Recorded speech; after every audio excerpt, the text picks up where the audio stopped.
इहामूत्रविरक्तस्य नित्यानित्यविवेकिन आश्चर्यं मोक्षकामस्य मोक्षादेव विभीषिका धीरस्तु भोज्यमानोऽपि पीड्यमानोऽपि सर्वदा आत्मानं केवलं पश्यन् न तुष्यति न कुप्यति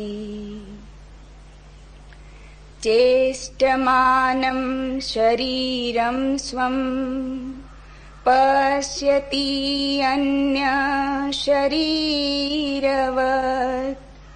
संसत्त्वे चापि निन्दायां कथं क्षुभ्येत् महाशय मायामात्रम् इदं विश्वं पश्यन् विगतकौतुक अपि सन्निहिते मृत्यौ कथं त्रस्यति धीरधीः निःस्पृहं मानसं यस्य नैराश्येऽपि महात्मनः तस्य आत्मज्ञान तृप्तस्य तुलना केन जायते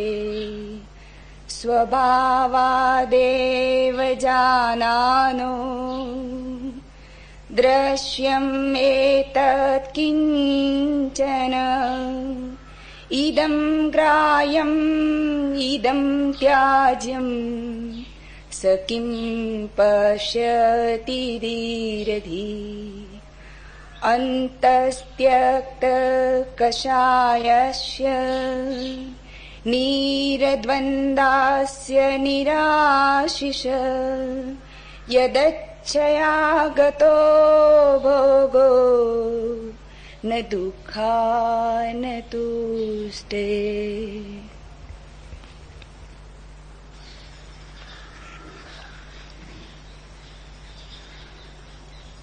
एक फूल का खिल जाना ही उपवन का मधुमास नहीं है।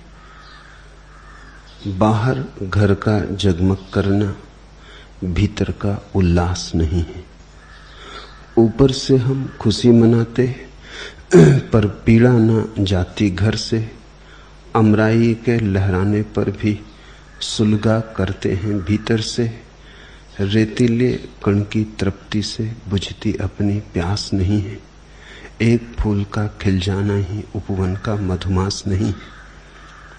इधर गरजता काला बादल, आग उगलता सागर गहरा, कुटी पुरानी सन्यासिन पर अवसादों का निस्दिन पहरा। एक पहरे का सो जाना ही मुक्ति का आभास नहीं है। एक फूल का खिल जाना ही उपवन का मधुमास नहीं है। खतरा इसका है कि एक फूल के खिल जाने को कोई समझ ले वसंत का आगमन हो गया। जब तक कि पूरे प्राण ही न खिल जाएं, जब तक कि पूरी चेतना ही कमलों से न ढक जाए, जब तक कि सारा अंतस्थल प्रकाश से मंडित न हो जाए, एक किरण के उतर लेने को सूर्य का आगमन मत मान लेना और एक फूल के खिल जाने को मधुमास मत मान लेना। इसलिए गुरु के द्वारा परीक्षा जरूरी है।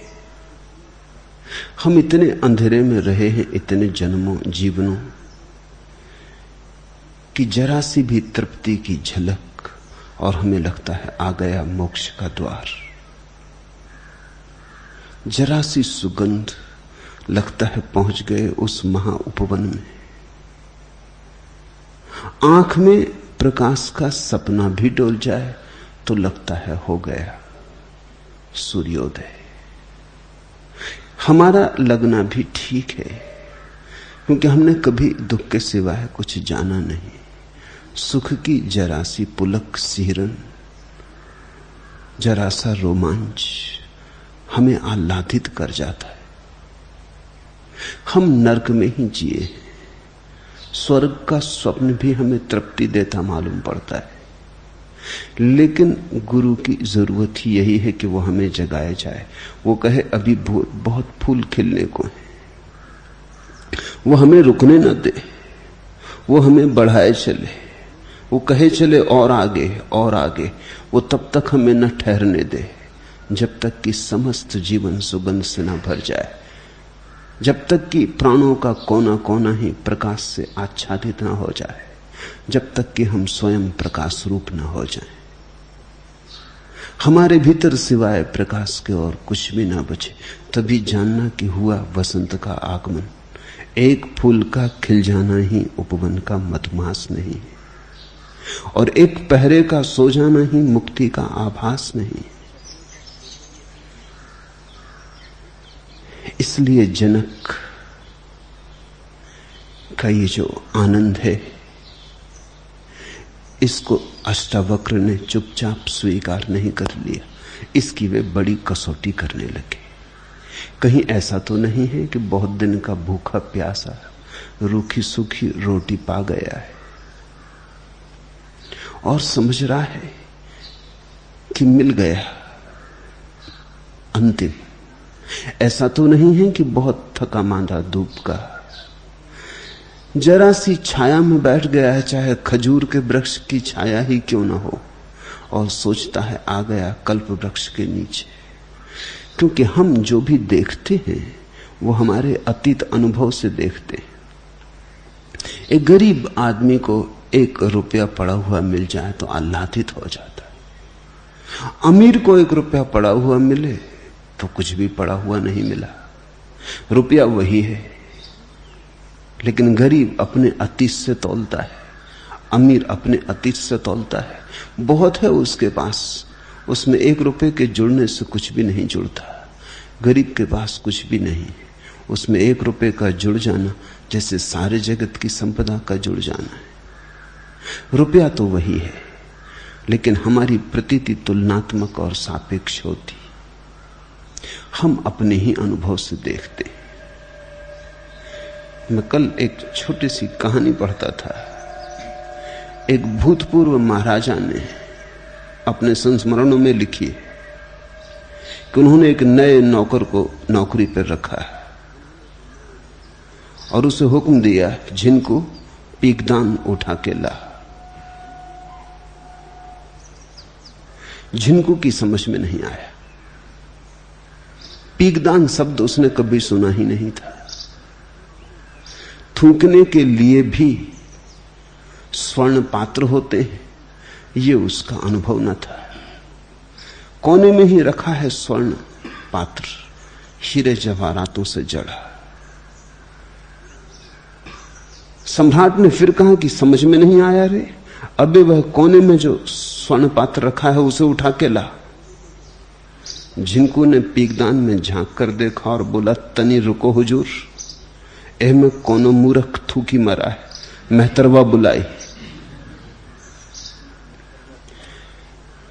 पीकदान गरीब का अनुभव नहीं है, वो तो कहीं भी थूकता रहता है। सारी पृथ्वी पीकदान है और स्वर्ण पात्र, थूकने के लिए सोने का पात्र। हम अपने अनुभव से तौलते हैं। हम जो भी व्याख्या करते हैं जीवन की, वो व्याख्या हमसे आती है। तो अष्टावक्र सोचते हैं जनक ने कभी जाना नहीं ये अहोभाव, ये आश्चर्य, ये अपूर्व घटना कभी घटी नहीं। कहीं ऐसा तो नहीं है एक फूल के खिल जाने को मधुमास का आगमन समझ बैठा हो। जिसने फूल देखे ही नहीं, जो मरुस्थलों में ही जिया हो, वो एक फूल के आगमन को भी मधुमास समझ सकता है।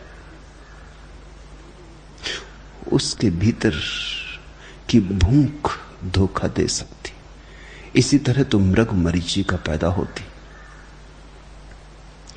मरुस्थल में जब कोई भटक जाता है, घंटों और दिनों की प्यास से जब घिर जाता है, तो मृग मरीचिका पैदा होती। यही आदमी अगर तृप्त हो, इसके पास जल की बोतल हो, सुराही हो, और जब प्यास लगे तब ये अपना जल पी ले, तो मृग मरीचिका नहीं होती।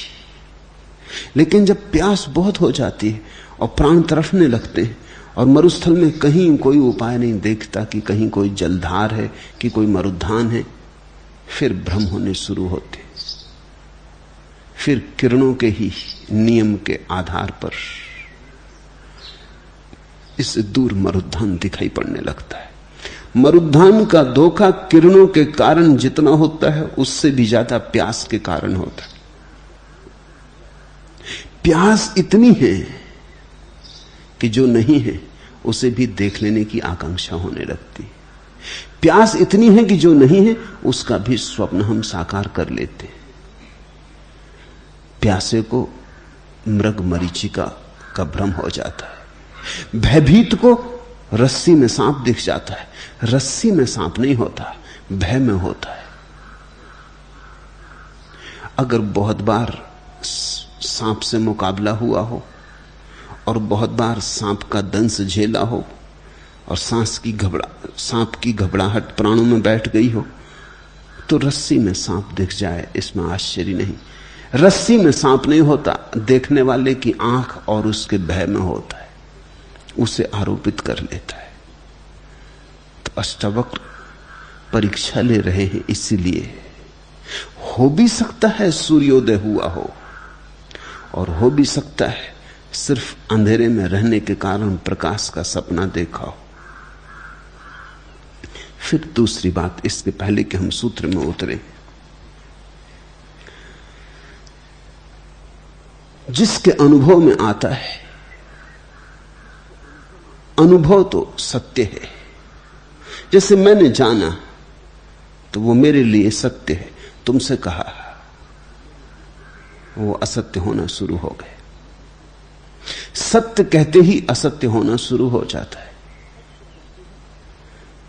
जब तक मैंने अपने भीतर रखा जो मैंने जाना, तब तक वो सत्य है, क्योंकि मैंने जाना, अनुभव किया, वो मेरी प्रतीति है, मेरा साक्षात्कार है। जैसे ही तुमसे कहा, शब्द बनाए, व्यवस्था दी, संवाद किया, तुम तक पहुंचाया, वो असत्य होना शुरू हो गया। पहले तो जब मैंने शब्दों में बांधा निशब्द को, तब बहुत कुछ टूट गया। जब मैंने विराट को भरा छोटे से आंगन में, तब बहुत कुछ छूट गया। जब सुबह की ताजगी को शब्दों की मंजूसा में कैद किया, तब कुछ मर गया। जैसे सुबह का सूरज निकला है, नाचती किरणें हरे वृक्षों को पार करती, वृक्ष मस्ती में मदमाते, सुबह की हवा आनंद से नाचती, भागती, खिलखिलाती, ठिठलाती। इस सब को तुम एक छोटी सी पेटी में बंद कर लो। तुम जाओ उस जगह जहां सूरज की किरणें वृक्ष से छन छन के जमीन पर गिर रही, और हवा ने जहां पत्तों के साथ रास रचाया है, और जहां गंध है, और जहां सुबह का ताजा माधुरी है। तुम इसे एक पेटी में बंद कर लो। पेटी तुम उठा के ले आओ, खाली पेटी ही आती, शायद थोड़ी बहुत भनक आ जाए सुगंध की, लेकिन कैसे बांधोगे प्रकाश को? और सुगंध भी पेटी में बंद होते ही जल्दी ही दुर्गंध हो जाएगी। जो जाना जाता है वह तो है शून्य में, मौन में, प्रगाढ़ निशब्द में। फिर जैसे ही शब्द में रखा, अस्त व्यस्त हुआ। फिर कठिनाई यही नहीं है, शब्द में रखने से आधा सत्य तो मर जाता है, आधा भी बच जाए तो बहुत, ये कहने वाले की कुशलता पर निर्भर है। इसलिए दुनिया में ज्ञानी तो बहुत होते हैं, सद्गुरु बहुत नहीं। सद्गुरु का अर्थ है जिसने जाना और जो ऐसी कुशलता से कह देता है कि सत्य का कुछ अंश तो पहुंच ही जाए तुम तक, शिष्य तक कुछ पहुंच जाए। ऐसी कुशलता का नाम सद्गुरु है। ज्ञानी तो बहुत होते हैं। बुद्ध को किसी ने पूछा है एक दिन कि ये 10,000 भिक्षु हैं तुम्हारे, वर्षों से तुम्हारे साथ हैं, जीवन अर्पित किया है, साधना की है, साधना में लगे हैं, इनमें से कितने बुद्धत्व को उपलब्ध हुए? बुद्ध ने कहा इनमें से बहुत उपलब्ध हुए हैं, बहुत उपलब्ध हो रहे हैं, बहुत उपलब्ध होने के मार्ग पर हैं। कुछ चल पड़े हैं, कुछ पहुंचने के करीब हैं, कुछ पहुंच भी गए। पूछने वाले ने कहा इस पर भरोसा नहीं आता, क्योंकि इनमें से आप जैसा तो कोई भी नहीं दिखता। बुद्ध हंसने लगे। उन्होंने कहा यह सच है। बुद्ध होने से ही कोई दिखाई नहीं पड़ता। जब तक कि बुद्धत्व को अभिव्यक्ति ना दे, जब तक कि बुद्धत्व को बोले नहीं, जब तक कि बुद्धत्व को गुनगुनाए नहीं, गीत ना बनाए, जब तक कि बुद्धत्व को बांधे नहीं छंद और मात्रा में, जब तक कि बुद्धत्व को दूसरे तक पहुंचाए नहीं, जब तक बुद्धत्व संवादित ना हो, तब तक पता कैसे चले? और जब तक मैं जीवित हूं तब तक ये बोलेंगे भी नहीं, क्योंकि ये कहते हैं जब आप मौजूद हैं तो हम बोलें क्या? आपकी मौजूदगी में क्या बोलें? इनमें बहुत पहुंच गए, बहुत तो बोलेंगे भी नहीं, क्योंकि बोलना एक अलग कुशलता है। पा लेना एक बात है, बोलना बड़ी दूसरी बात है। पा लेने वाले को जैन शास्त्र कहते हैं केवली, जिन, और बता देने वाले को जैन शास्त्र कहते हैं तीर्थंकर। हजारों केवली होते हैं तब कहीं एकाध तीर्थंकर होता है। तीर्थंकर का अर्थ है जो खुद ही पार नहीं हुआ, बल्कि जिसने घाट बनाया, नाव बनाई, औरों को भी बिठाया नाव में, घाट से उतारा और चलाया। तीर्थ यानी घाट, तीर्थंकर यानी घाट को बनाने वाला। खुद तैर के तो बहुत लोग पार हो जाते, लेकिन दूसरों को नाव पर ले जाने वाला। पर ध्यान रखना, जैसे ही बड़े से बड़ा तीर्थंकर हो, बड़ा से बड़ा सद्गुरु हो, जैसे ही शब्द देता अनुभव को, अनुभव झूठ होने लगता, उसमें से कुछ तो तत्क्षण मरने लगता है, अंश ही पहुंचता है। फिर पहुंचने वाले पर निर्भर है कितना पहुंचेगा। पहले तो बोलने वाले पर निर्भर है कितना भर पाएगा, फिर सुनने वाले पर निर्भर है कितना खोल पाएगा। तो सभी सुन रहे हो तुम, लेकिन सभी उतना ही ना खोल पाओगे, एक जैसा ना खोल पाओगे। कोई बहुत खोल लेगा, कोई तुम्हारे पास में ही बैठा हुआ गदगद हो जाएगा और तुम चौंकोगे कि क्या यह आदमी पागल है, उसने कुछ तुमसे ज्यादा खोल लिया, उसके हृदय तक बात पहुंच गई, तुम्हारी शायद सिर में ही गूंजती रह गई, शायद तुम शब्दों का ही हिसाब बिठाते रहे, उस तक मर्म पहुंच गया। फिर तुम पर निर्भर है कि कितना तुम खोलोगे, लेकिन फिर कुछ सत्य मरेगा तुम्हारे खोलने में। जो बांधा गया है शब्दों में वो शब्दातीत है। फिर शब्द से तुम्हें शब्दातीत को छांटना होगा, शब्द फिर तुम्हें अर्थ को अलग करना होगा, फिर शब्द की परिधि तोड़नी होगी, सीमा तोड़नी होगी, असीम को फिर मुक्त करना होगा। एक पक्षी को, अनंत के पक्षी को पिंजरे में रख के मैं तुम्हें देता हूं।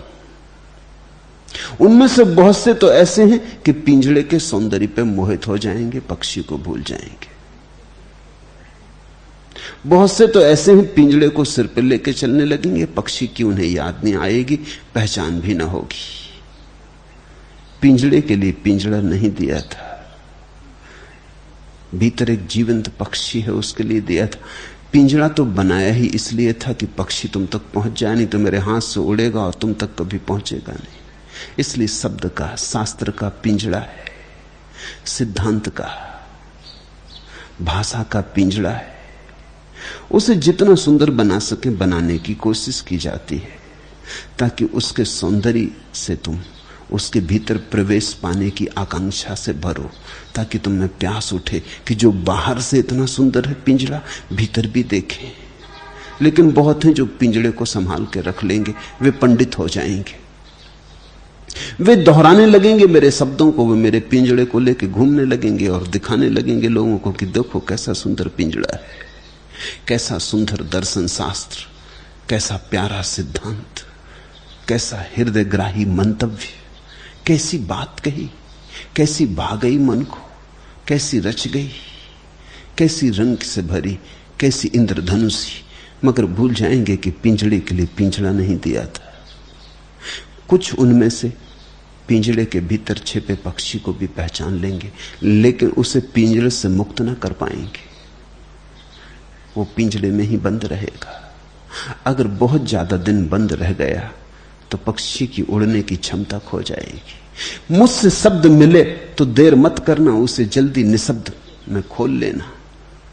तो मुझसे जो सुनो देर मत करना, उसे ध्यान में जल्दी ही रूपांतरित कर लेना, क्योंकि जितनी देर हो जाएगी उतनी ही कठिनाई हो जाएगी। इधर सुनो, उधर ध्यान में मुक्त कर लेना।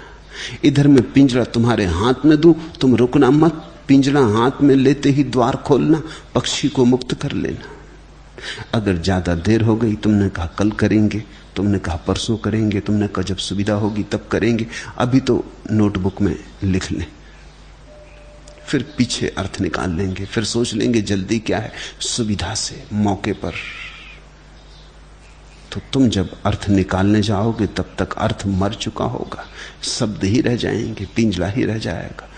तुमने अगर पक्षी मुक्त न किया तो पक्षी मर चुकेगा, फिर तुम जब खोलोगे भी तो लाश मिलेगी, उसके प्राण तो जा चुके होंगे, क्योंकि उसके प्राण तो अनंत के, उसके प्राण तो शून्य के, उसके प्राण तो आकाश के। वो पक्षी पिंजरे में रहने को बना नहीं, देह पड़ी रह जाएगी, प्राण का पखेरु तो उड़ जाएगा।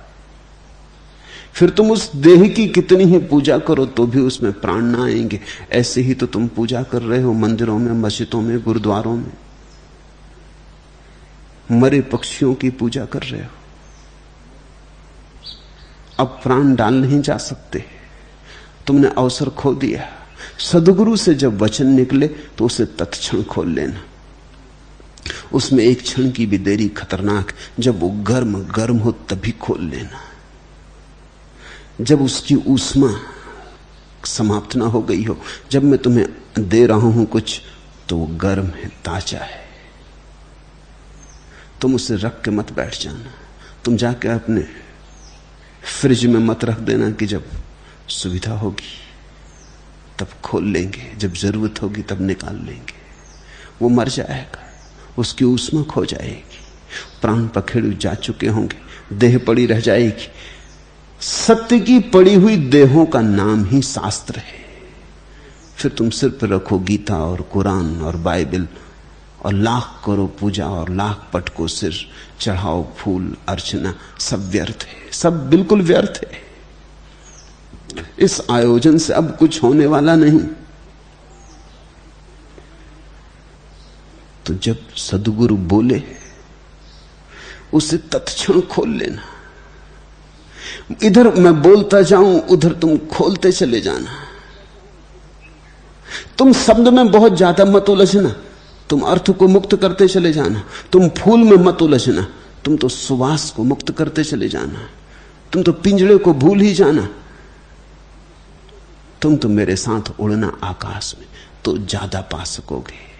साधारणता तो ऐसा नहीं होगा, तुम मुर्दा मुर्दा पाओगे। फिर अगर तुमने किसी दूसरे को कहा जो तुमने मुझसे सुना, तब तो वो मरे से भी गया बीता है, वो सड़ी हुई लाश है। और ऐसा ही हुआ है, ऐसे ही संप्रदाय बनते। मैंने तुमसे कहा, तुम किसी और को कहोगे, वो किसी और को कहेगा, पीढ़ियां दूसरी पीढ़ियों से कहेंगी, एक समय दूसरे समय से कहेगा, उतरता चला जाता है, फिर सड़ती जाती लाश। इसलिए तो धर्मों से इतनी दुर्गंध आती और धर्मों के नाम पे इतने कत्ल होते, और धर्मों से प्रेम नहीं फैला दुनिया में, घृणा फैली। और धर्मों से संघर्ष हुआ, हत्याएं हुई, युद्ध हुए, प्रार्थना नहीं उतरी, परमात्मा का द्वार नहीं खुला। धर्मों से शैतान की शक्ति बढ़ी, परमात्मा की शक्ति नहीं बढ़ी, क्योंकि तुम जिसे धर्म कहते हो वो सड़ी हुई लाश। अष्टावक्र पूछने लगे, बार बार चोट करने लगे जनक को, क्योंकि जब गुरु देता है तो वो ये जानना चाहता है कि तुम तक जीवित पहुंचा, जीवंत पहुंचा, उष्ण था तभी पहुंचा, तुमने खोला ठीक ठीक, कहीं तुम शब्द से तो आंदोलित नहीं हो गए, कहीं ये जनक पिंजड़ा ही तो नहीं हिला रहा है। इसके भीतर पक्षी भी है, जीवित पक्षी है। उस जीवित पक्षी को मुक्त करने की चेष्टा इसने की है या केवल शब्द जाल में पड़ गया? क्योंकि जो जो अष्टावक्र ने कहा वही वही जनक ने दोहरा दिया है, सिर्फ आश्चर्य शब्द जोड़ जोड़ के वही वही दोहरा दिया है। तो कहीं ये पुनरुक्ति तो नहीं, कहीं ये यांत्रिक स्मृति तो नहीं, कहीं ये जनक बहुत स्मृतिवान व्यक्ति तो नहीं। ये वस्तुता ऐसे हो रहा है जो ये कह रहा है। तो अष्टावक्र सब तरफ से खोदने लगे। ये सूत्र उनकी खुदाई है, इनमें बड़ी करुणा है और बड़ी कठोरता भी। कठोरता कि जनक तो अहोभाव की बात कर रहे हैं और अष्टावक्र परीक्षा लेने लगे। करुणा क्योंकि परीक्षा अगर समय पर न ली जाए और समय खो जाए तो फिर बात बेमौसम की हो जाती, फिर उसका कुछ अर्थ नहीं रह जाता। तो अभी अभी ताजी ताजी परीक्षा वो ले रहे हैं कि जो मैंने तुझे कहा है वो पहुंच गया तेरे हृदय तक, बन गया तेरा रक्त मांस मज्जा, तूने उसे रूपांतरित कर लिया अपने प्राणों में, वो तेरे अस्तित्व का हिस्सा हो गया, या केवल बुद्धि में भटकती हुई बात है कि बुद्धि में भटकते हुए शब्द और विचार है? तू कहां से कह रहा है? तेरे भीतर हो गया वहां से कह रहा है, या तूने मुझे सुन लिया और तू मेरे सामने ही मुझी को दोहरा रहा है? तू कहीं ग्रामाफोन का रिकॉर्ड तो नहीं? इसका खतरा है ही, क्योंकि सदगुरुओं के वचनों की एक खूबी है कि वे बड़े प्यारे हैं। वे इतने प्यारे हैं कि उन पर भरोसा कर लेने का मन होता है। वे इतने प्यारे हैं कि उन पर विश्वास जगता है। यही खतरा है। अगर सत्य पर विश्वास जग गया तो खतरा है। खतरा यही है कि सत्य कभी विश्वास नहीं बन सकता। विश्वास तो सदा झूठ हो जाता है। विश्वास मात्र झूठ है। सत्य से जगनी चाहिए श्रद्धा, विश्वास नहीं। मैंने तुम्हें एक बात कही, मैंने तुम्हें बड़ी प्यारी बात कही, तुम उससे मोहित हुए, तुमने मान ली कि बात इतनी प्यारी है कि सच होगी ही, कि जिसने कही उससे तुम्हें प्यार है, तो झूठ कैसे होगी? कि तुमने विवाद भी ना किया, तुमने तर्क भी ना किया, तुमने चुपचाप स्वीकार कर लिया, तुमने एक विश्वास बनाया, तुम उस विश्वास के सहारे जीने लगे, तुम झूठ के सहारे जीने लगे। मैंने कही थी सच ही थी, लेकिन तुमने विश्वास बनाया तो झूठ हो गई। श्रद्धा बननी चाहिए। क्या फर्क है श्रद्धा और विश्वास में? जब हम दूसरे को बिना अपने किसी अनुभव की गवाही के मान लेते हैं तो विश्वास, जब हम दूसरे को अपनी अनुभव की कसौटी पे कस के मानते हैं तो श्रद्धा। श्रद्धा अनुभव है, विश्वास दूसरे का अनुभव है, तुम्हारा नहीं। इससे सावधान रहना। तो ये जो जनक कह रहा है विश्वास है या श्रद्धा, इसकी ही कसौटी अष्टावक्र करने लगे। अष्टावक्र ने कहा, इहामुत्र विरक्तस्य नित्या अनित्य विवेकिना आश्चर्यम मोक्ष कामस्य मोक्षादेव विभीषिका।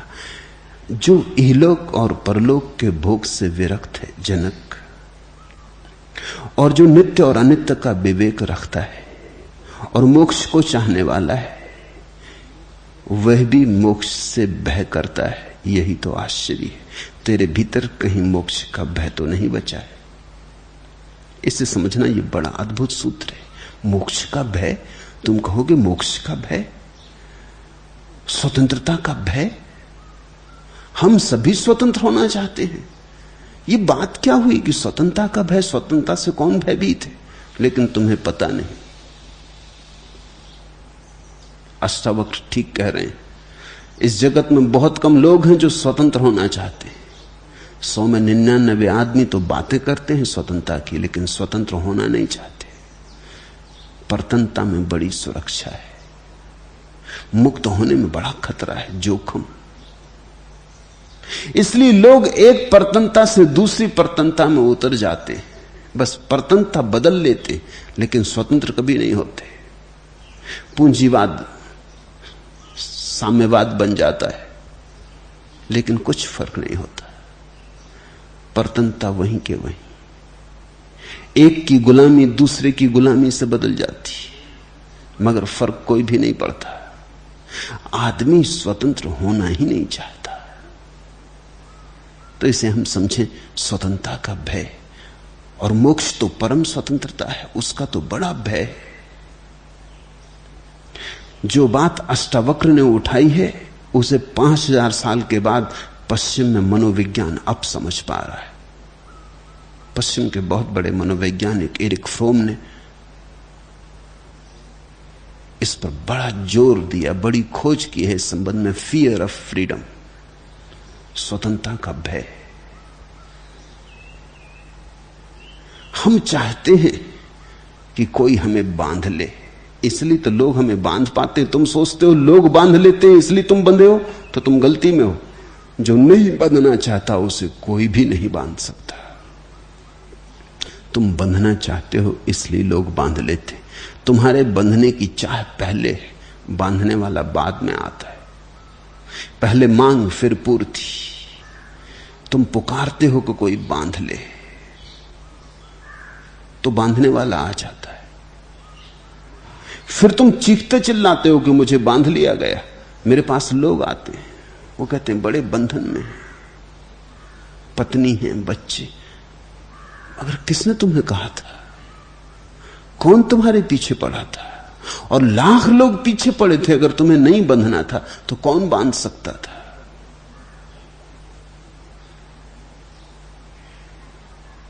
तुम भाग निकले होते। घर में आग लगी हो और तुम घर के भीतर बैठे हो, लाख तुम्हें लोग समझाएं, करे बैठे रहो, कोई हर्जा नहीं। तुम बैठ ना सकोगे, तुम कहो हो गई समझदारी की बात है, मैं बाहर चला। तुम बैठो, तुम भाग खड़े होते अगर तुम्हें बंधन दिखाई पड़ता। लेकिन बंधन तुम्हें दिखाई पड़ा नहीं था। और मजा यह है कि अगर ये पत्नी मर जाए तो बहुत संभावना है कि जल्दी ही तुम दूसरा विवाह करोगे। पत्नी के मरने के बाद ज्यादा दिन याद ना रख सकोगे। मन नई कल्पनाएं करने लगेगा। मन कहेगा सभी स्त्रियां थोड़ी एक जैसी होती, ये दुष्ट मिल गई थी तो भाग्य की बात, अब सभी थोड़ी दुष्ट मिल जाएंगी। दुनिया में अच्छी स्त्रियां भी हैं। अपनी पत्नी को छोड़कर सभी स्त्रियां अच्छी हैं ही।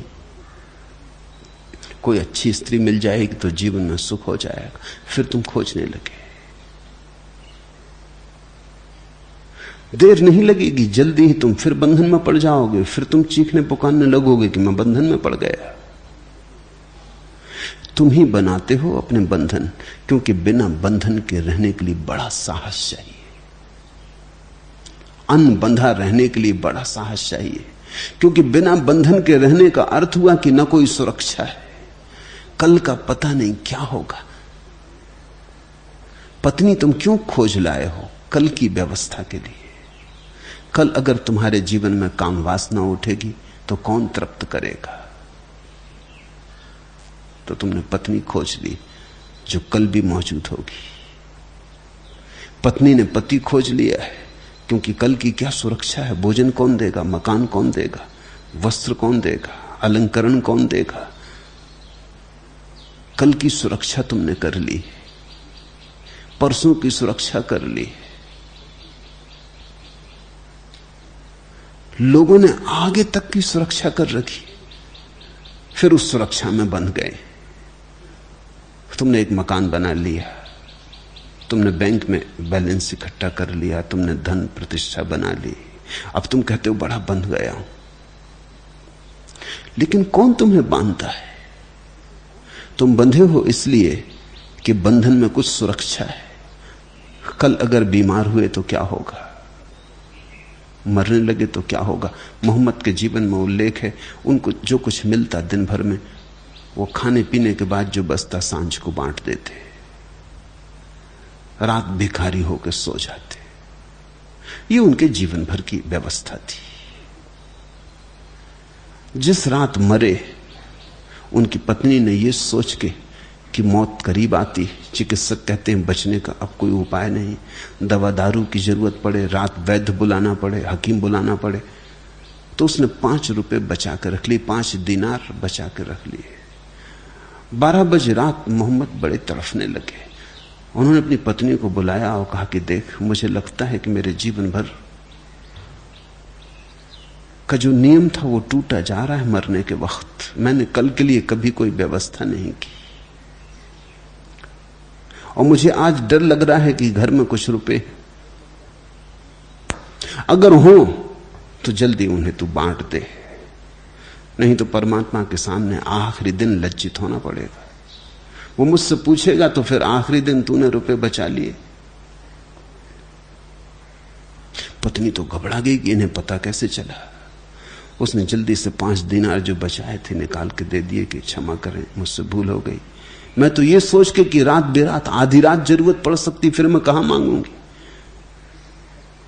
तो मोहम्मद ने कहा, पागल, जिसने हर बार दिया, हर दिन दिया, इतने दिन तक दिया, कभी हम भूखे मरे, कभी जरूरत पूरी नहीं हुई, ऐसा हुआ?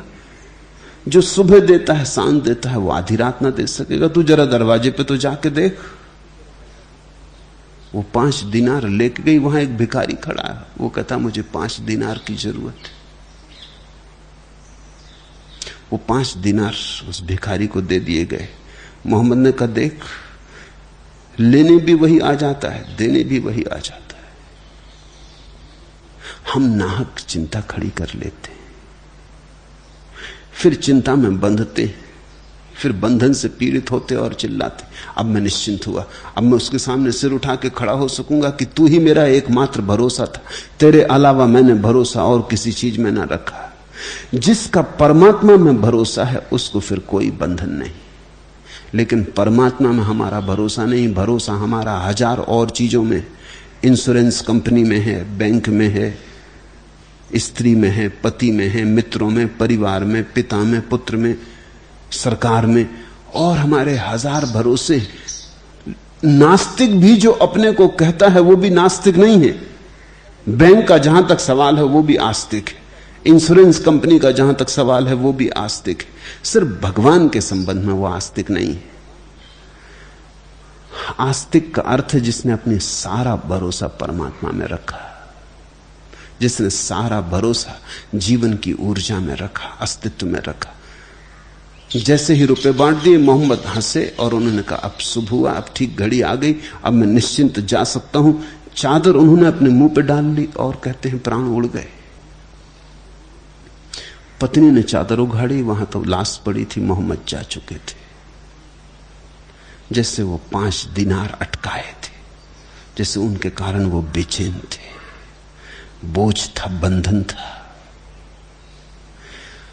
हम कहते तो हैं कि हम स्वतंत्र होना चाहते हैं, लेकिन स्वतंत्र होने के लिए हम जो व्यवस्था करते हैं वही हमें बांध लेती। तुमने देखा धन की आदमी आकांक्षा क्यों करता है? इसलिए ताकि स्वतंत्र हो, धन से स्वतंत्रता मिलती, ऐसा ख्याल है, ऐसी भ्रांति है कि जितना धन होगा उतनी तुम्हारी स्वतंत्रता होगी। जहां जाना होगा जा सकोगे, जिस होटल में ठहरना होगा ठहर सकोगे, हवाई जहाज में उड़ना होगा हवाई जहाज में उड़ोगे, महल में रहना होगा महल में रहोगे, जिस स्त्री को चाहोगे वो तुम्हारे पैर दाबेगी, जो तुम करना चाहोगे कर सकोगे। धन स्वतंत्रता देता है। इस आशा में आदमी धन इकट्ठा करता है, लेकिन धन इकट्ठे करने में ही बंध जाता, बुरी तरह बंध जाता। धन का बोझ भारी हो जाता और छाती उसके नीचे टूटने लगती। ये तो हमारी साधारण स्वतंत्रता है। फिर परम स्वतंत्रता का नाम मोक्ष है।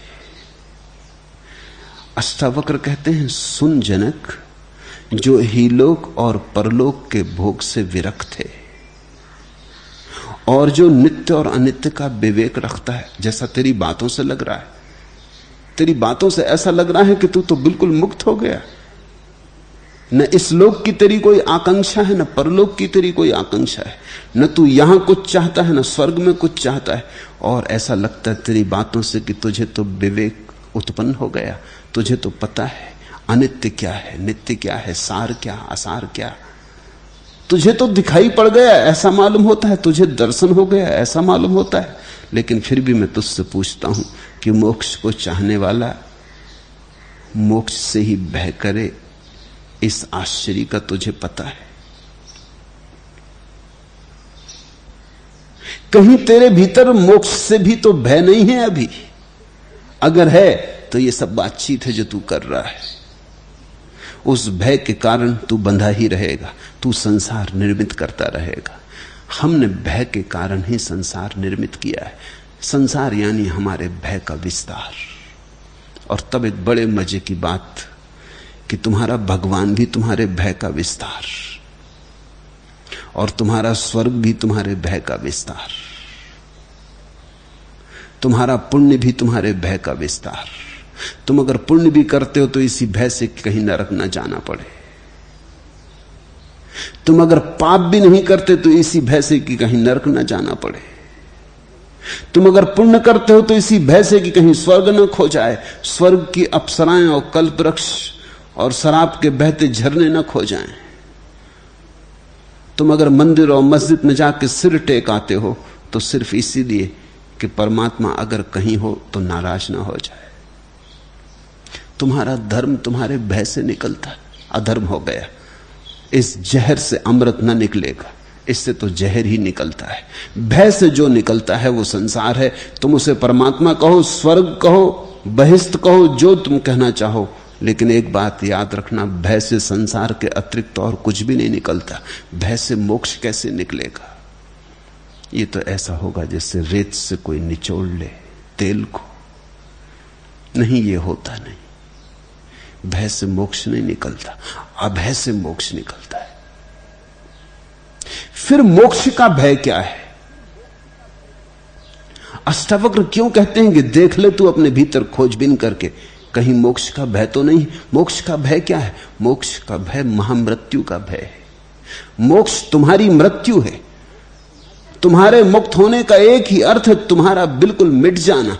तब जो शेष बचेगा वही मोक्ष है। तुम जहां बिल्कुल ना रहोगे, तुम्हारी रूपरेखा भी ना बचेगी, तुम बिल्कुल खो जाओगे। जहां मृत्यु में तो आदमी बचता है, मोक्ष में बिल्कुल नहीं बचता। मृत्यु में तो शरीर खोता है, मन बचता है, अहंकार बचता है, संस्कार बचते हैं, सब कुछ बच जाता है, सिर्फ शरीर बदल जाता है। मृत्यु में तो केवल वस्त्र बदलते हैं, पुराने जीर्ण शीर्ण वस्त्र छूट जाते, नए वस्त्र मिल जाते। मोक्ष में शरीर भी गया, संस्कार भी गए, अहंकार भी गया, मन भी गया। तुमने जो जाना, अनुभव किया, सब गया। तुम गए, तुम पूरे के पूरे गए, समग्रता से गए। फिर जो शून्य बचता है तुम्हारे अभाव में, तुम्हारी गैर मौजूदगी में जो बचता है, वही मोक्ष, वही परमात्मा है, वही सत्य है। तुम तो ऐसे चले जाओगे जैसे प्रकाश के आने पर अंधकार चला जाता। मोक्ष के आने पर तुम ना बचोगे। मोक्ष महामृत्यु है। उपनिषद कहते हैं गुरु महामृत्यु है, क्योंकि गुरु के माध्यम से मोक्ष की तरफ चलना पड़ता है। गुरु सिखाता ही है मरने की कला। अष्टावक्र ठीक कहते हैं, आश्चर्यम मोक्ष कामस्य मोक्षादेव विभीषिका।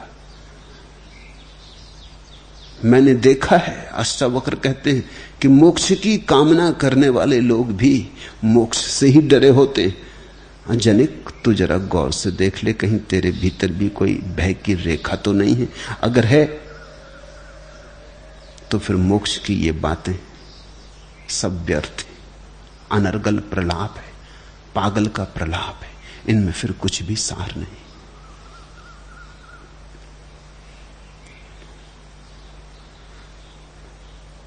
मोक्ष का स्वर तो तुम्हारे भीतर तभी फूटता है जब तुम्हारे सब स्वर बंद हो जाते। जब तुम्हारी सब आवाज खो जाती, तभी उस महासंगीत में तरोबोर होने की घड़ी आती। तुम खाली करो सिंहासन। सिंहासन पर बैठे बैठे मोक्ष नहीं।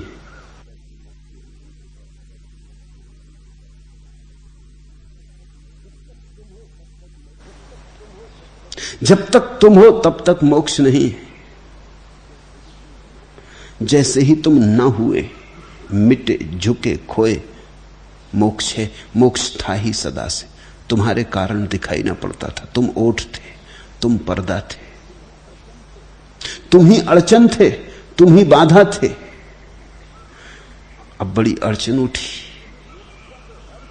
मोक्ष का तो अर्थ ही यह है कि जिसने इस सच्चाई को पहचान लिया कि मैं ही रोग हूं। मोक्ष का अर्थ तुम्हारी मुक्ति नहीं है, मोक्ष का अर्थ तुमसे मुक्ति। जिसने पहचान लिया कि मैं ही रोग हूं, सारे रोग का आधार मैं ही हूं, और जिसने कहा कि ठीक, अब मैं ये आधार छोड़ता हूं, अब मैं न होने की तैयारी दिखलाता हूं, अब मैं मरने को राजी हूं। हो के देख लिया, कुछ पाया नहीं। हो के देख लिया, सिवाय खोने के कुछ भी नहीं हुआ। हो के देख लिया, अनेक बार हो के देख लिया, कितने जन्मों तक हो के देख लिया। काफी देर हो चुकी है। तुम बहुत बार हो के देख लिए, हर होना खाली गया। अब जरा ना हो के देख ले। मोक्ष का मतलब इतना है कि हो के देख लिया, असफल हुए, अब जरा ना हो के देख ले। जनक, कहीं तेरे भीतर कुछ भय तो नहीं? मोक्ष कामस मोक्षात बिभीषिका आश्चर्यम। अष्टावक्र कहते हैं तू आश्चर्य की बात करता है, सुन, बड़े आश्चर्य मैं तुझे बताता हूं। बड़े से बड़ा आश्चर्य यह है कि मोक्ष की कामना करने वाला भी मरने से डरता है, और जो मरने से डरता है वो मोक्ष को कैसे उपलब्ध होगा? मोक्ष तो महामृत्यु है।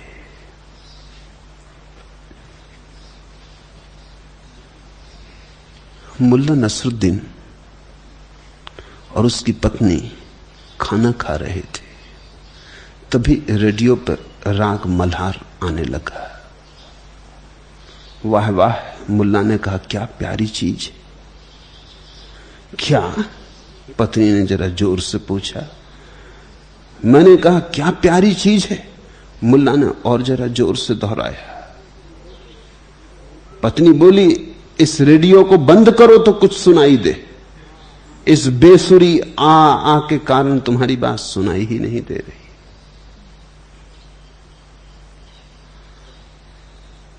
मुल्ला उसी मल्हार राग की बात कर रहा है जिसको पत्नी कह रही, ये बेसुरी आ, इसके कारण तुम्हारी बात ही सुनाई नहीं दे रही।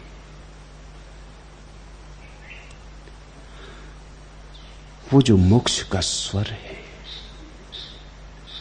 किन्हीं को तो मल्हार राग मालूम होती, किन्हीं को सिर्फ आ क्या लगा रखा है शोरगुल।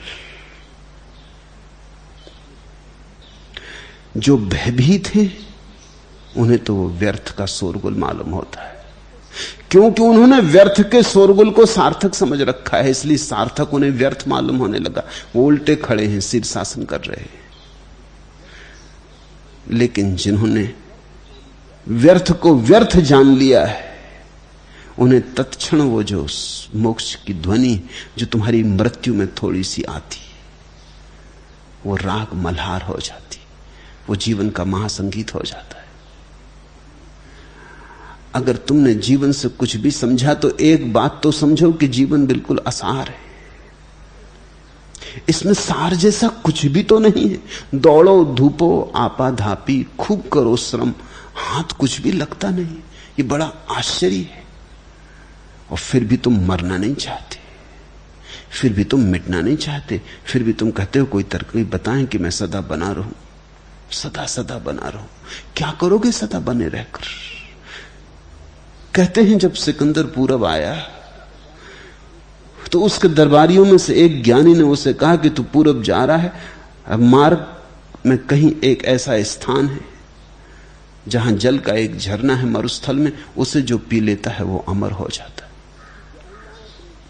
अब तू जा ही रहा है तो उसकी भी खोज कर लेना, शायद मिल जाए, शायद ये कथा ही ना हो, सच हो। सिकंदर ने अपने सैनिकों को सचेत कर दिया कि खोजबीन करते रहना, कहीं भी ऐसी जरा भी भनक पड़े, कान में अफवाह पड़े, मुझे खबर कर देना। खबर आ गई, बीच एक रेगिस्तान से गुजरते वक्त खबर आई कि यही है वो झरना। सिकंदर ने उसकी खोज कर ली। वो सारे सिपाहियों को बाहर छोड़कर, सैनिकों को बाहर छोड़कर उतरा उस गुफा में जहां वो झरना था। वो उतर गया गुफा में, सीढ़ियों से उतर के झरने में खड़ा हो गया। बड़ा आह्लादित था कि इस झरने के जल को पी के अब मैं सदा सदा के लिए अमर हो जाऊंगा। उसने चुल्लू भी भर ली। तभी एक कौआ बैठा है पास ही चट्टान पर। वो कहने लगा, रुक। सिकंदर तो बहुत घबराया कौए को बोलते सुन के। उसने कहा, घबरा मत, मेरी बात सुन ले इसके पहले कि तू पानी पिए, क्योंकि मैं पी के बड़ी झंझट में पड़ गया हूं। सिकंदर ने कहा, क्या झंझट? कौए ने कहा, मैंने भी इसकी बड़ी खोज की, बड़ा मुश्किल में आ पाया। मैं कौओं का राजा हूं जैसा तू आदमियों का राजा है। मैं कोई छोटा मोटा कौआ नहीं हूं। तू शाही कौए से बात कर रहा है। बड़ा मुश्किल में खोज पाया मैंने, हजारों कौए इस खोज में लगा दिए थे। आखिर इसका पता चल गया, आखिर मैं आ गया और मैंने ये पी भी लिया। पी के मैं फंस गया। अब मैं मरना चाहता हूं, क्योंकि सदियां बीत गई तब से मैं जिंदा हूं। अब मैं मरना चाहता हूं, मर नहीं सकता। सिर पटकता हूं चट्टानों पे, कोई सार नहीं। जहर पी लेता हूं, कुछ सार नहीं।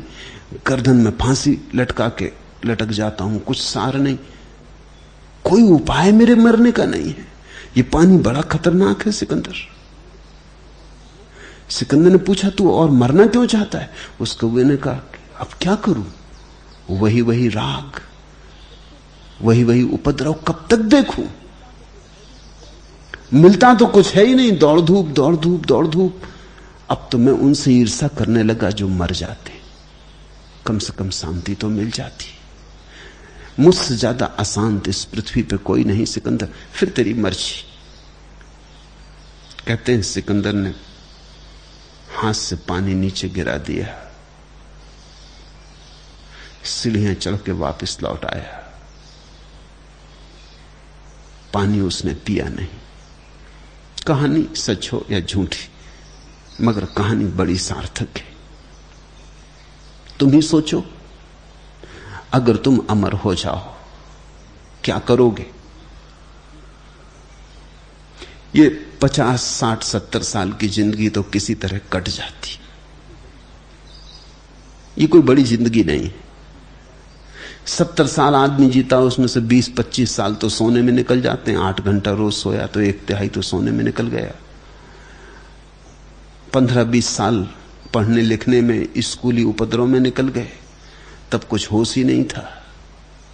बचे 20 साल तो दफ्तर, फैक्ट्री, दुकान, मजदूरी, पत्नी, बच्चे, हजारों उपद्रव, मंदिर, मस्जिद, इसमें निकल गए। तुम्हारे पास बचता क्या? 70 साल में 7 मिनट भी बचते। लेकिन तुम जरा सोचो कि अगर मरो ही ना तो कैसी असुविधा खड़ी ना हो जाएगी। जिसको जीवन की ये व्यर्थता दिखाई पड़ती, वो अमरत्व की आकांक्षा नहीं करता। वो कहता है, हे प्रभु, महामृत्यु घटित हो, ऐसी मृत्यु घटित हो कि फिर जीवन न मिले। इसी को हम आवागमन से मुक्ति कहते हैं। यही तो पूरब की बड़ी से बड़ी निधि और खोज है। पश्चिम अभी बचकाना है, अभी पश्चिम जीवन से उबा नहीं। पूरब बड़ा प्राचीन है, बड़ा प्रौढ़ है, जीवन से उब गया। पश्चिम के तो विचारक सोच के हैरान होते हैं कि मामला क्या है। बुद्ध, महावीर, पतंजलि, अष्टावक्र, लाओजू, ये सब यही एक बात करते हैं कि कैसे छुटकारा हो। ये मामला क्या है? अरे जीवन छूटने के लिए जीवन को थोड़ा लंबा करो, नई औषधियां खोजो, नए उपाय खोजो, आदमी लंबा जिए, खूब जिए। ये लोग क्या पागल हैं? ये सारे बुद्ध पुरुष, इनका दिमाग फिर गया है। ये कहते हैं कि कैसे आवागमन से छुटकारा हो। पश्चिम अभी बचकाना है, अभी पश्चिम को जीवन का अनुभव नहीं। पूरब ने जीवन का बड़ा लंबा अनुभव लिया और पाया ये बिल्कुल ही असार है, पानी केरा बुदबुदा, क्षणभंगुर है और भीतर कुछ भी नहीं। फूटता है तो शून्य हाथ लगता है।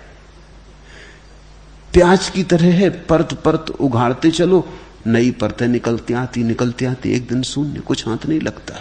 दौड़ो धापो, कहीं पहुंचते नहीं, जहां के तहां खड़े खड़े मर जाते हो। कहीं पहुंचे हो तुम, चले तो हो, कोई 30 साल चल लिया, कोई 50 साल चल लिया, कोई 60 साल चल लिया, लेकिन कहीं पहुंचे हो?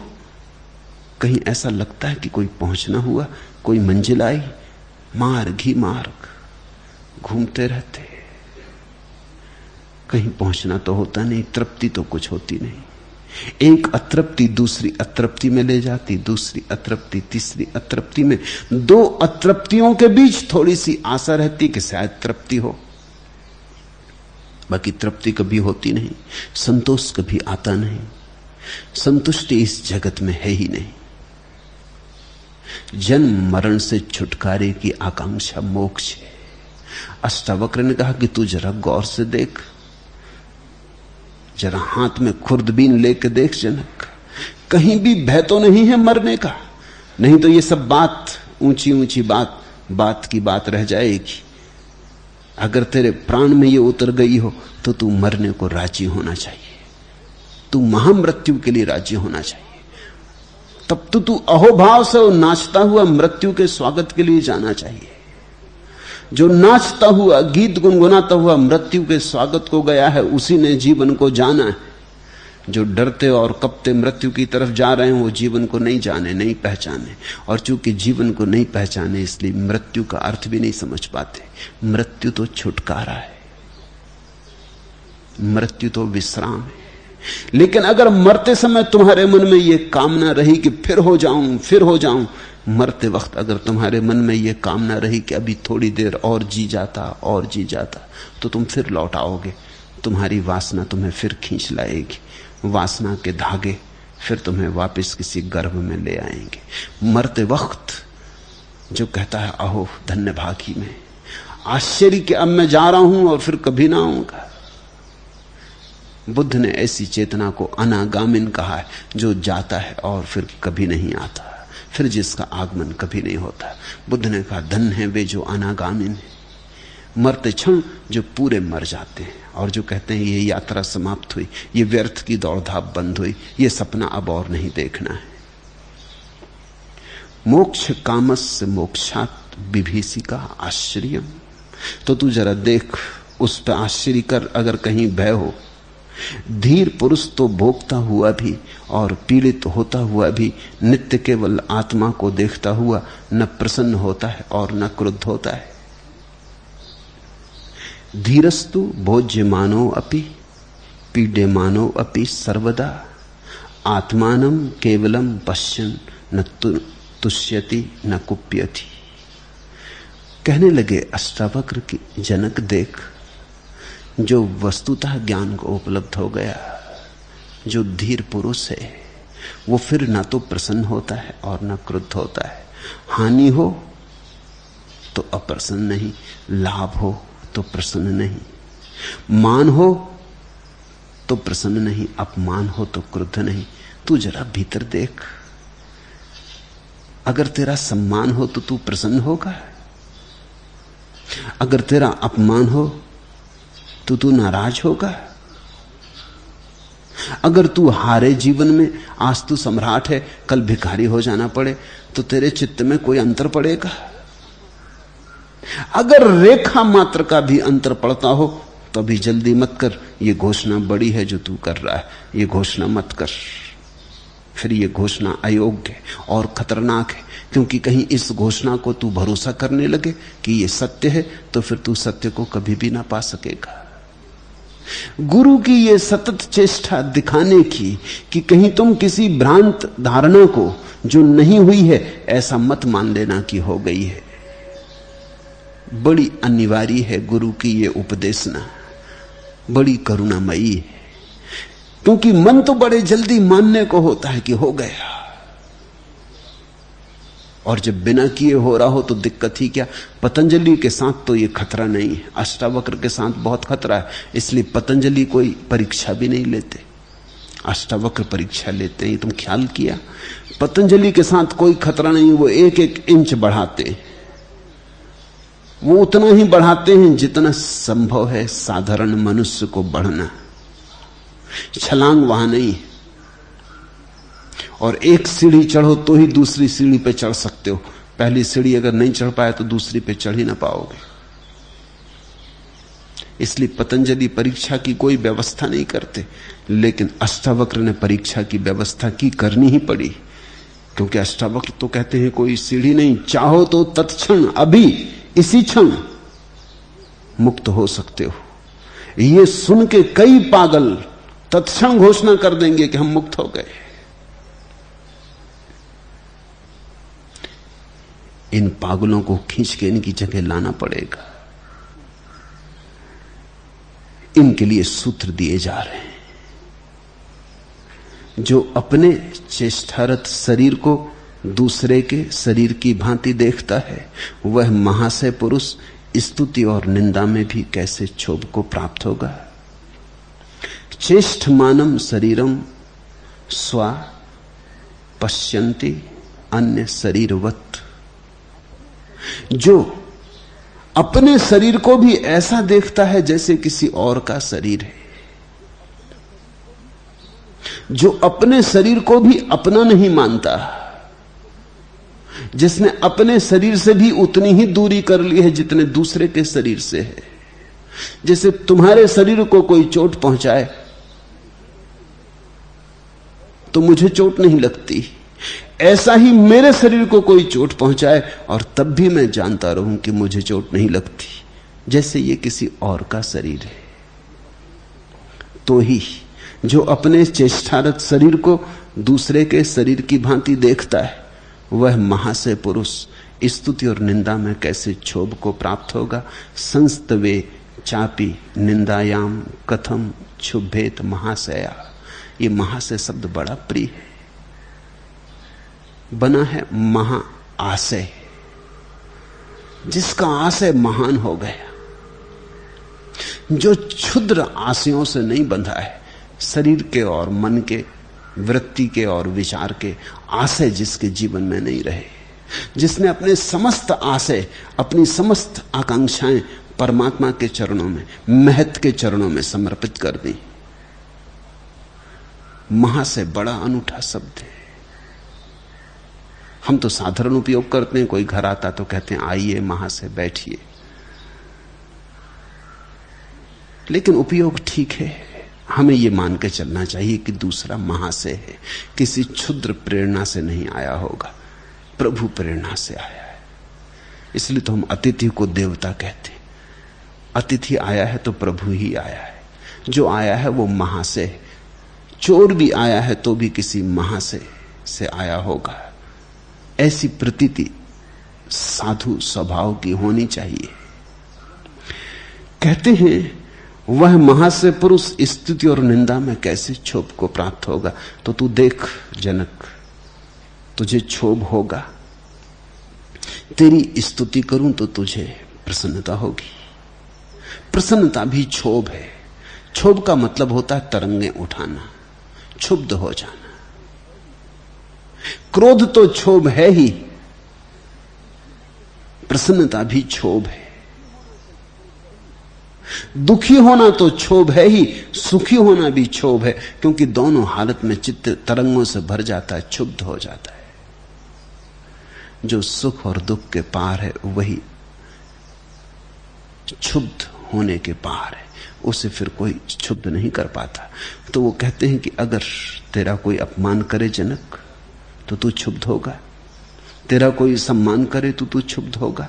तुझमें कोई अंतर पड़ेगा, कोई भी अंतर पड़ेगा, अंतर मात्र पड़े तो तू जो अभी कह रहा है वो तूने मेरी सुनी बात दोहरा दी। और सत्य को पुनरुक्त नहीं करना चाहिए, सत्य को अनुभव करना चाहिए। जो इस विश्व को माया मात्र देखता है और जो कौतुक को पार कर गया है, वह धीर पुरुष मृत्यु के आने पर भी क्यों भयभीत होगा? जिसकी जिज्ञासा, कुतूहल, अज्ञान सब बीत गए, जिसको अब पूछने को कुछ नहीं बचा है, जो पूछने की यात्रा समाप्त कर चुका, जिसके सब प्रश्न गिर गए, विगत कौतुका, ये शब्द प्यारा है, जिसके मन में अब पूछने के लिए कुछ भी नहीं, प्रश्न ही नहीं।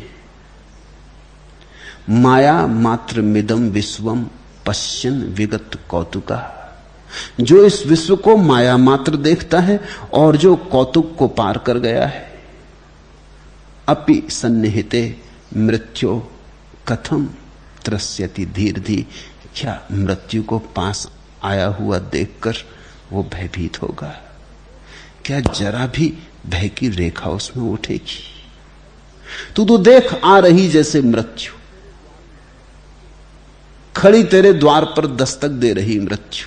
आ गए यमदूत अपने भैंसों पर सवार होकर, तू उनका स्वागत करके उनके साथ जाने को तत्पर होगा कि जरा भी तेरा मन झिझकेगा?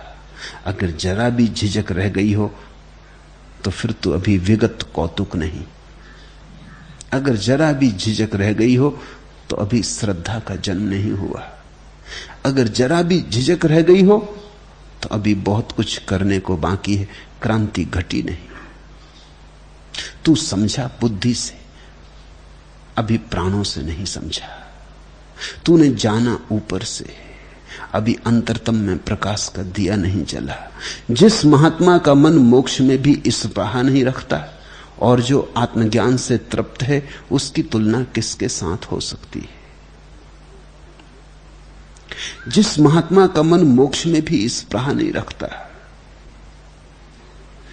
निस्पृहम मानसम यस्य नैरास्ये अपि महात्मना, जो इतना ज्यादा वासना के पार हो गया कि मोक्ष की भी वासना नहीं है, हो तो हो, ना हो तो ना हो। यह आत्यंतिक स्थिति है जब मोक्ष की भी वासना नहीं होती, तभी मोक्ष फलित होता है। यह मोक्ष का विरोधाभास है। कल मैं एक सूफी फकीर का जीवन पढ़ता था।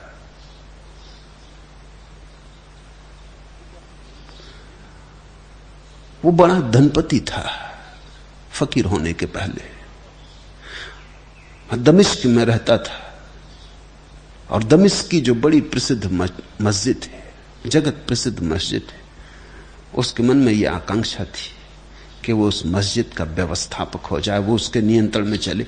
वो बड़े सम्मान की बात थी। वो दमिश्क का सबसे ऊंचा पद था, उस मस्जिद का व्यवस्थापक हो जाना। तो वो धनी तो था ही, उसने सब काम छोड़ के वो सुबह मस्जिद में प्रवेश करने वाला पहला व्यक्ति होता और सांझ मस्जिद को छोड़ने वाला आखिरी व्यक्ति होता। वो दिन भर नमाज में लीन रहता, वो 24 घंटे तन में होकर प्रार्थना करता, इस आशय से भीतर कि जब लोग मुझे इतनी प्रार्थना में देखेंगे तो आज नहीं कल मस्जिद में आने वाले लोगों का ये भाव होगा ही कि इतने बड़े नमाजी के रहते हुए कोई और दूसरा व्यवस्थापक हो। नमाज में उसका रस न था, रस तो इसमें था कि लोग देख लें। लोगों ने देखा भी, महीने बीते, साल भी बीतने लगा, लेकिन कोई परिणाम दिखाई ना पड़े। ईश्वर से तो कुछ उसे लेना देना भी न था, वो तो सिर्फ प्रदर्शन था। साल पूरा हो गया तो उसने कहा ये तो फिजूल की बात है। अगर साल भर में गांव के लोगों को इतना भी पता नहीं है कि कोई आके कहता भी नहीं मुझसे कि तुम व्यवस्थापक हो जाओ, तो उस रात उसने कहा कि व्यर्थ है, ये बात छोड़ दी।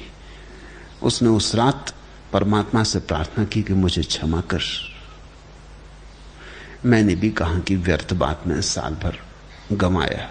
साल भर अगर तेरे को पाने की प्रार्थना की होती तो शायद तेरे ही दर्शन हो जाते, मगर इन मूढ़ों को कुछ अकल ना आई। मगर मैं भी मूढ़ हूं, मुझे क्षमा कर। उस रात उसने बड़े निस्पृह मन से प्रार्थना की, उसमें कुछ मांगना थी। वो प्रार्थना करके उठ के द्वार पर आया कि देखा कि गांव के लोग इकट्ठे हो रहे हैं। उसने पूछा मामला क्या है? लोगों ने कहा हम सब ने मिलकर तय किया कि तुम उस मस्जिद के व्यवस्थापक हो जाओ। साल भर से हम देखते हैं तुम जैसा कोई नमाजी कभी हुआ। वो तो बड़ा हैरान हुआ कि आज तो मैंने छोड़ी आकांक्षा और आज ही आकांक्षा पूरे होने का दिन आ गया। लेकिन तब उसे होश भी आया। उसने कहा कि क्षमा करो मित्रों, साल भर तो मैं आकांक्षा करता था, तब तुम कहां थे? अब तुम आए हो जबकि मैं आकांक्षा छोड़ चुका। जब आकांक्षा छोड़ने से ऐसा फल मिलता है तो अब आकांक्षा ना करूंगा। अब तुम व्यवस्थापक किसी और को बना लो। और उसे इतना बोध हुआ इस घटना से कि वो सब छोड़ छाड़ के फकीर हो गया। मलिक बिन दीनार उसका कहते हैं कि उसने मोक्ष की भी आकांक्षा नहीं की। फिर स्वर्ग की आकांक्षा का तो सवाल ही नहीं, उसने आकांक्षा ही नहीं की। जब मरा तो किसी बुजुर्ग को सपने में दिखाई दिया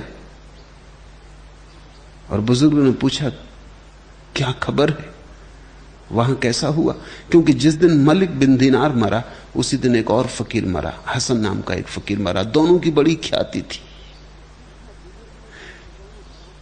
तो पूछा बुजुर्ग ने कि तुम दोनों साथ साथ मरे, एक ही समय मरे, तो मोक्ष के दर पहुंचे होगे, पहले प्रवेश किसको मिला?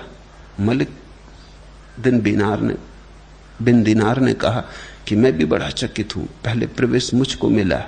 और मैंने पूछा प्रभु को कि मुझे प्रवेश पहले देने का क्या कारण? क्योंकि हसन मुझसे ज्यादा बुद्धिमान है, हसन मुझसे ज्यादा ज्ञानी, हसन के पास तो मैं भी सीखने जाता था। तो प्रभु ने कहा वो तुझसे ज्यादा ज्ञानी है, तुझसे ज्यादा त्यागी है, लेकिन उसके मन में मोक्ष की आकांक्षा थी और तेरे मन में मोक्ष की आकांक्षा न थी। तू पहला प्रवेश का हकदार है। मोक्ष की आकांक्षा भी जिसकी छूट गई हो, मन मोक्ष की भी इस पराहना करता हो, और जो आत्मज्ञान से तृप्त है और जो अपने होने से तृप्त है, जिसकी तुष्टि अपने में, जो अब कुछ भी नहीं मांगता, जो कहता है मेरा होना काफी है, काफी से ज्यादा है और मुझे चाहिए क्या, जो ऐसा कहता है, जो कहता है मैंने अपने को जान लिया, भर पाया, खूब पाया, मिल गया सब, अब मुझे कुछ भी नहीं चाहिए। आत्मज्ञान से जो तृप्त है, तस्य आत्मज्ञानम तृप्तस्य तुलना के जायते, उसकी तुलना किसी से भी नहीं हो सकती। तो हे जनक, तेरे मन में मोक्ष, अभी भी तेरे मन में मुक्त होने की आकांक्षा तो नहीं है? तुझे जो ये आत्मज्ञान हुआ है, जैसा तू कह रहा है कि हो गया, इससे परितृप्त हो गया तू, अब और तो कुछ नहीं चाहिए, तेरी तृप्ति पूरी हो गई, अब तो कुछ और तो ना मांगेगा। अगर प्रभु तेरे सामने आ जाए और कहे कि सुन जनक, तुझे क्या चाहिए, मैं देने को तैयार हूं, तो तेरे पास मांगने को कुछ होगा या तू सिर्फ धन्यवाद देगा? तू कुछ मांगेगा या धन्यवाद देगा? तू ये कहेगा कि आपने दे दिया सब, अब मुझे कुछ चाहिए नहीं, अब तो कुछ भी नहीं चाहिए की स्थिति बनेगी। मन तेरा न कहेगा कि अरे अब प्रभु कहते तो थोड़ा कुछ मांग ही लो। जन्मों जन्मों तक आकांक्षा की, अब घड़ी आई शुभ घड़ी कि परमात्मा स्वयं कहता है कुछ मांग लो, मेरे वरद हस्त आज तुम्हें लुटाने को तैयार है, खड़े हैं तुम्हारी झोली भरने को। तो तेरा मन झोली फैला तो न देगा। ये सारी बातें अष्टावक्र कहने लगे ताकि जनक अपने को देख ले कहां है। जो जानता है कि यह दृश्य स्वभाव से ही कुछ भी नहीं है, वह धीर बुद्धि कैसे देख सकता है कि यह ग्रहण करने योग्य है और यह त्यागने योग्य। ये बड़ी महत्व का सूत्र है। इन सब सूत्रों में महत्व का सूत्र है कि अस्त्र कहते हैं कि जनक देख, इन सारी बातों को सुन के मैंने कहा कि धीर पुरुष धन में आकांक्षा ना रखेगा। मैंने कहा कि धीर पुरुष मोक्ष में भी आकांक्षा ना रखेगा। मैंने कहा धीर पुरुष साम्राज्य में, महल में, संपत्ति के विस्तार में आकांक्षा ना रखेगा। इससे ऐसा तो नहीं होता कि तेरे मन में एक सवाल उठ रहा हो तो मैं इस सब का त्याग कर दूं। ये बड़ी बारीक बात है। मेरी ये बातें सुन के तेरे मन में ऐसा तो नहीं हो रहा है कि इस सब का त्याग कर दूं, क्योंकि धीर पुरुष तो धन की आकांक्षा नहीं रखता, महल की आकांक्षा नहीं रखता, सुख सुविधा की आकांक्षा नहीं रखता, तो मैं इन सबको छोड़ूं और जंगल चला। कि धीर पुरुष न तो वस्तु की आकांक्षा करता है, न वस्तु के त्याग की आकांक्षा करता है। तो तेरे भीतर कहीं भोग बचा है, इसके लिए अब तक के सूत्र कहे कि अगर कहीं भी भोग की आकांक्षा बची है तो खोज ले। अब ये बड़ा सूत्र, उससे भी बड़ा सूत्र, कि वो कहते हैं अब मैं तुझसे ये पूछता हूं कि हो सकता है भोग ना बचा हो, त्याग की आकांक्षा तो नहीं है कहीं? क्योंकि त्याग की आकांक्षा भोग का ही दूसरा रूप है। त्याग की आकांक्षा भोग ही है, सिर के बल खड़ा, कुछ फर्क नहीं। भोग कहता है पकड़ो, त्याग कहता है छोड़ो। लेकिन पकड़ने और छोड़ने में जिस पे ध्यान होता है वो तो एक ही चीज है, धन। स्त्रियां त्याग कहता है बिल्कुल नहीं, लेकिन दोनों की नजर तो स्त्री पे होती या पुरुष पे होती। भोग कहता है और धन, त्याग कहता है बिल्कुल नहीं, और त्याग। लेकिन दोनों के मन में अभी और तो होता है। न भोगी को तुम तृप्त पाओगे न त्यागी को, क्योंकि त्यागी सोचता है अभी और त्याग करना है, और भोगी सोचता है अभी और भोग करना है।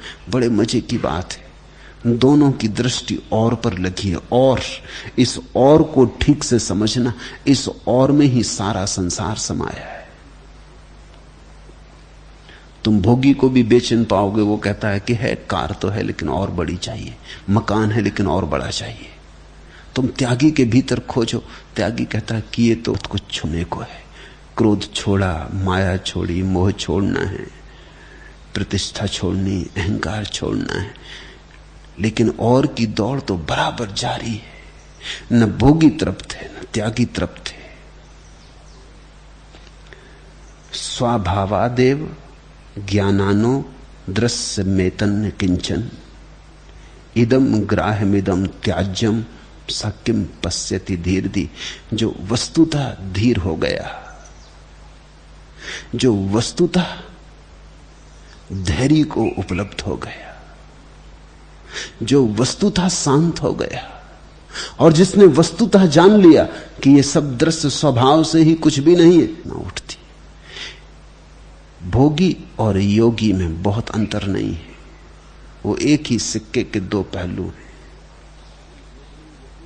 भोगी और त्यागी में कोई भेद नहीं, वो एक ही तर्क की दो व्याख्याएं, मगर तर्क एक ही है। वास्तविक धीर तो वही है जो दोनों के पार हो गया। देखते हैं परीक्षा कैसी कठिन होती जाती। जनक को कैसे कसते जाते, सब तरफ से भागने की कोई जगह नहीं दे रहे। अभी तक भोग का खंडन किया था, तो एक उपाय था जनक को भागने का, कि जनक सोचता है कि ठीक है, अष्टावक्र कहते हैं कि ये सब नहीं करता, तो एक छुटकारे की जगह थी, तो ठीक है, सब छोड़ दूंगा।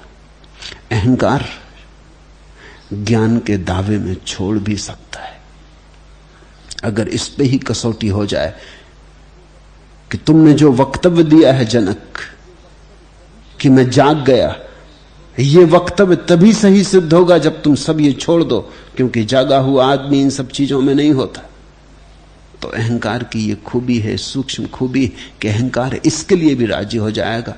जनक कहता अच्छा, अगर यही कसौटी है हम पूरी किए देते, मैं जाता, ये सब छोड़ के, ये रहा पड़ा साम्राज्य, मैं चला।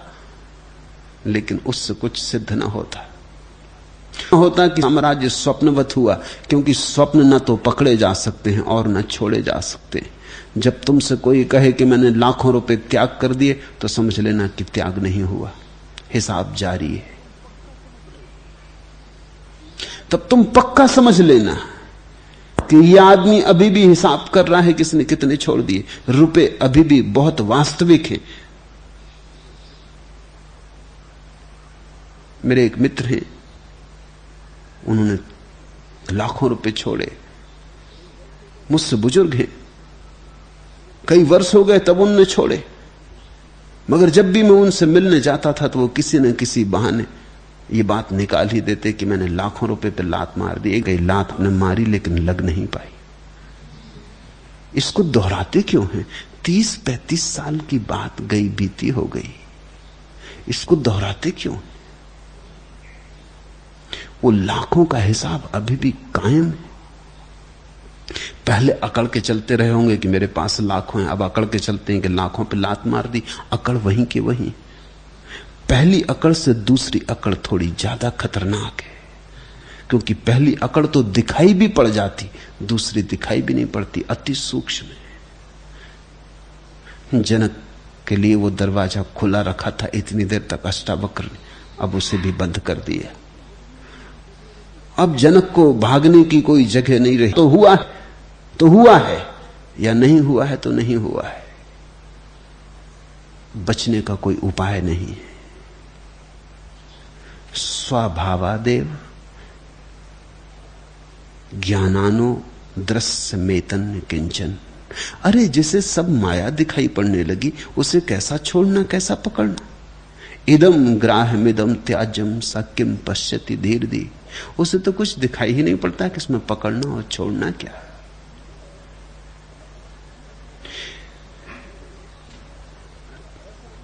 धीर पुरुष ऐसा नहीं कहता कि सोना मिट्टी है। धीर पुरुष कहता हीन, दोनों सारहीन। वो कहता है महल में बैठो तो, महल के बाहर बैठो तो सब बराबर, दोनों सपने हैं। अमीर का सपना है, गरीब का सपना है, सफल का सपना है, असफल का सपना है, दोनों सपने। सपने बदलने से कुछ भी ना होगा। एक रात तुमने सपना देखा कि डाकू हो, दूसरी रात सपना देखा कि संत हो, दोनों सपने, दोनों का कोई मूल्य नहीं। न तुम डाकू हो न तुम साधु हो। तुम जब तक अपने को कोई तादाद न देते हो तब तक भ्रांति जारी रहेगी। तुम तो परम शून्य हो, तुम तो परम प्रज्ञा हो, तुम तो परम। छोड़ा वो भी कर्म हुआ, पकड़ा वो भी कर्म हुआ, दोनों में तुम कर्ता हो गए, दोनों में अहंकार निर्मित होगा। कृत्य से अहंकार निर्मित होता है, तुम साक्षी हो जाओ। जिसने अंतःकरण के कसाय को त्याग दिया है और जो द्वंद्व रहित और आशा रहित है, ऐसे पुरुष को दैव योग से प्राप्त वस्तु से न दुख होता है और न सुख होता है। जिसने अंतःकरण से कसाय को त्याग दिया, अंतःकरण से कसाय को त्यागने का अर्थ है जिसने जाग के देख लिया कि कसाय मेरे नहीं, न भोग मेरा न त्याग मेरा। जिसने अंतःकरण से कसाय को त्याग दिया है और जो द्वंद्व रहित और आशा रहित है, अब न तो कोई द्वंद्व है भीतर, क्योंकि दो बचे नहीं, सिर्फ साक्षी बचा है। साक्षी सदा एक है। और यह शब्द बड़ा अद्भुत है, निर्द्वंदस्य निराशिषा, जो द्वंद्व से रहित और आशा से रहित है। अब जो कोई भी आशा नहीं करता कि ऐसा हो वैसा हो, ये मिले वो मिले, जिसके लिए कल समाप्त हो गया। दो कल हैं हमारे आज के दोनों तरफ। एक कल है बीता हुआ, उसने अतीत के कल को छोड़ दिया, जिसने कह दिया कि जो भी मैं अब तक था सब सपना था, वो मुक्त हुआ अतीत से। और जिसने सब आशा छोड़ दी, जिसने कहा जो मैं हूं वो काफी हूं, अब मुझे कुछ और होना नहीं, कहीं और जाना नहीं, जहां हूं वहीं मेरा घर है, जहां हूं वैसा होना ही मेरा स्वभाव है, जैसा हूं तैसा ही होना मेरी नियति है, अन्यथा की कोई चाह नहीं। उसने भविष्य को मिटा दिया। जिसने अतीत और भविष्य को पहुंच डाला वो शाश्वत में प्रवेश कर जाता है। अंतस्त्यक्त कसायस्य निर्द्वंदस्य निरा। तो ये समझ, ये सूत्र याद रखना, भूलना मत।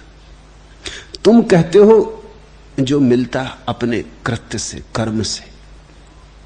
ये कर्म की फिलॉसफी नहीं है, ये साक्षी का दर्शन है। अष्टावक्र कहते हैं उसे दुख मिलता तो वो कहता दैव योग, प्रभु इच्छा, अदृश्य की इच्छा। दुख मिलता तो, सुख मिलता तो, न तो सुख में वो कहता है कि मेरे कारण मिला, न दुख में कहता मेरे कारण मिला। वो तो कहता मैं तो सिर्फ देखने वाला हूं, ये मिलना न मिलना उसकी लीला। वस्तु में दुख है और न सुख है। जीसस ने सूली पर आखिरी क्षण में कहा है, तेरी मर्जी पूरी हो,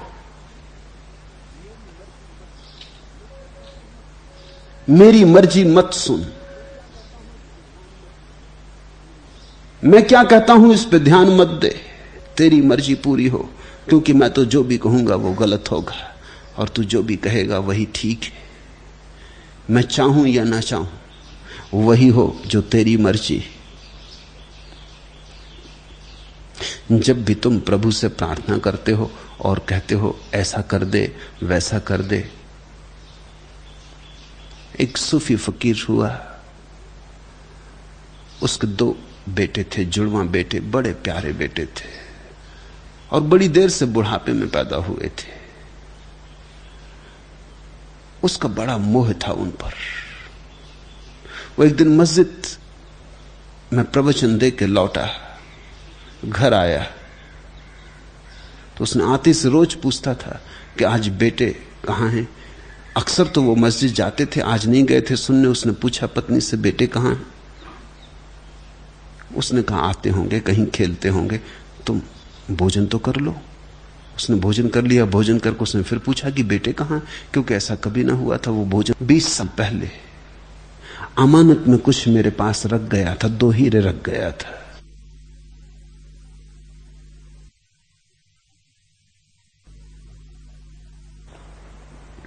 आज वो वापस मांगने आया, तो मैं उसे लौटा दूं कि नहीं?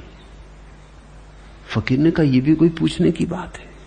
ये भी तो पूछने योग्य सोचती है। लौटा ही देने थे, मेरे से पूछने की क्या बात थी? उसके हीरे उसे वापस कर देने थे, इसमें हमारा क्या लेना देना है?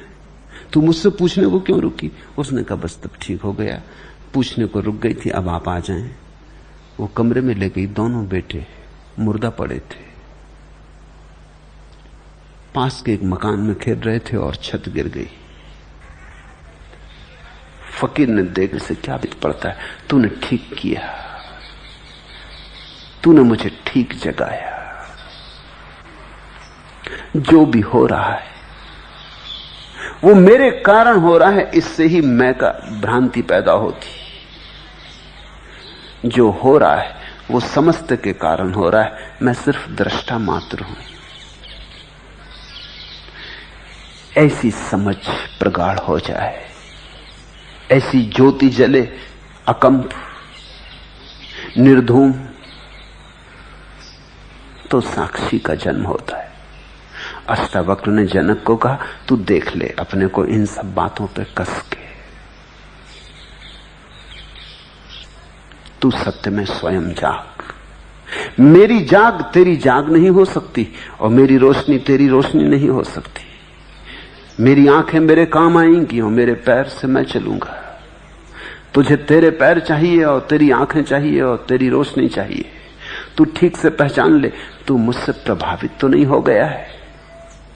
कृष्णमूर्ति निरंतर कहते हैं किसी से प्रभावित मत होना।